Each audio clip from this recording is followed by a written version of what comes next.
Всем привет, друзья мои! Сегодня я вот с такой штуковиной. Это черная редька. Она вот даже как плачет. И в принципе, что это такое?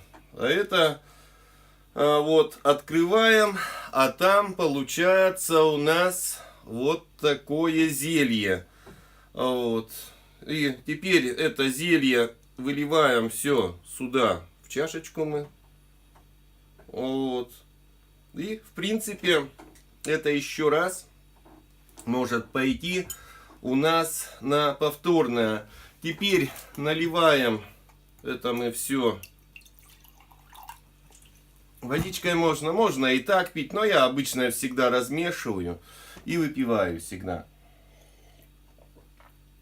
Что это такое? Это обычная черная редька. Вот. И как это делал, сейчас, в принципе, все это покажу. Что было вчера. Сейчас начинаем готовить лекарство от кашля. Это мы с черной редькой. Хвостик отрезаем. И, в принципе, мы вот сейчас отрезаем верх вот этой нашей черной редьки. И у нас вот эту штучку мы не выбрасываем. Она у нас будет как крышечкой. И берем ножичек. И вот эту вот серединку мы сейчас немного вырезаем. Для чего? Чтобы нам сюда положить мед.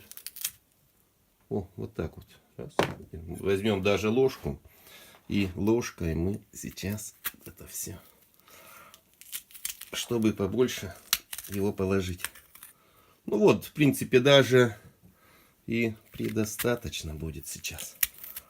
Вот это вот горькая черная редька. Вот, и все. Сейчас берем чистую кружку, ложим сюда и берем мед. Сейчас берем мед, поменьше емкости, что-то у меня не нашлось. И закладываем его прямо в центр нашей редьки. Ну и все. Теперь ждем результата. Все. И закрываем это все дело мы крышечкой. Вот этой. И ставим в холодильник. Кто-то может сказать, что это все ерунда, что такого.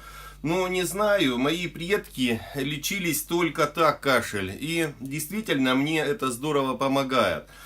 Так что сейчас идет у нас очень большой такой грипп. И в принципе вот боремся как можем. Что провоцирует вот сейчас кашель? И вот этот кашель, действительно, вчера я не мог даже откашляться, то сегодня уже намного легче и легче.